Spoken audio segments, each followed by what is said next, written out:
Hi everyone, my name is Claudio and I'm going to speak a little bit about the way in which Gloria Ansaldúa and Sandra Cisneros deal with the language theme on Borderlands and on the house on Mango Street.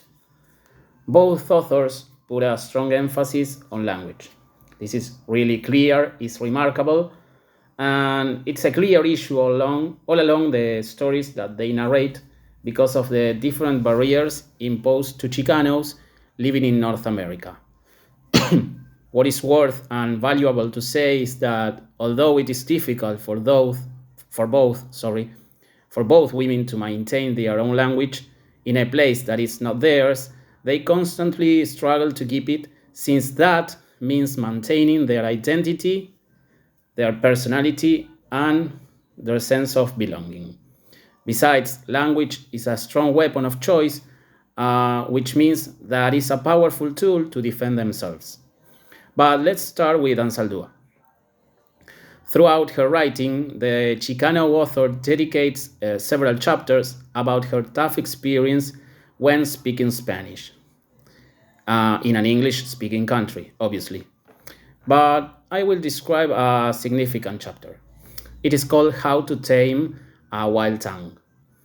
On this part of the story, Ansaldúa explains that the dominant culture, that is to say, the Americans, pushes her to speak standard English.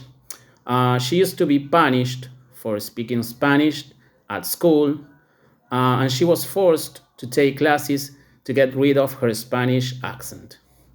It was even her mother who suggested her to take those classes because she felt upset about her accent. There's another chapter which is called Overcoming the Tradition of Language, and Saldúa out there argues that language and its rules can function as a way of patriarchal domination. As a child, Gloria was constantly told to speak less, to becoming a gossip, avoid to become a gossip, and she was not there to talk back. She thought that those orders were only given to women. And she also gave the example of the word nosotros in Spanish, the equivalent for we. In Chicano culture, the masculine form ending in os, is used exclusively even for groups of women. Finally, Ansaldúa refers to linguistic terrorism, which means that for some people, Chicanas are an aberration for language. Why? Because they speak poor Spanish. Some Americans consider this language as illegitimate. Ansaldúa mentions that Chicano Spanish is a mutilation of Spanish by some Latinos. Let's switch and let's move on to Cisneros. In a chapter called No Speak English, those who are not able to communicate properly are relegated to the bottom levels of society. Esperanza considers that if someone don't know or master the language, one could feel powerless and weak. And on the chapter called Our Good Day, Esperanza corrects Lucy's grammar after she introduces herself. This particular incident shows Esperanza's sense of superiority to know how to speak English, gives her a certain power over the other girls. When she sees people around her and realizes that if you don't know the language, you may feel powerless, then she is proud to have the ability to manipulate the language. And also feel in the opposite way. Finally, there is an instance in which Esperanza is encouraged to become a writer, to feel free and to resolve her feelings, and also to take control of her own life. This happens after Esperanza reads one of her poems to her dying aunt Guadalupe.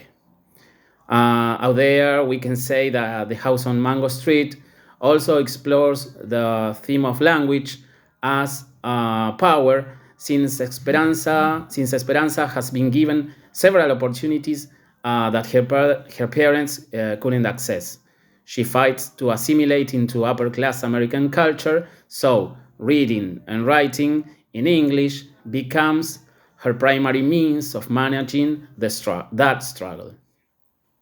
She dreams of escaping poverty with her writing, so that is another instance in which language could give her a comfortable position within society, within American society. I also found some parts in the text in which, through the words she uses, I notice a great influence on language. For example, when she says, in English, my name means hope. In Spanish, it means too many letters. It means sadness. It means waiting. And I think she's not exposing her name in this section, not because she's ashamed, but because she just don't feel like her name belongs to herself. How she described her name clearly shows that she feels, or she may feel remorseful.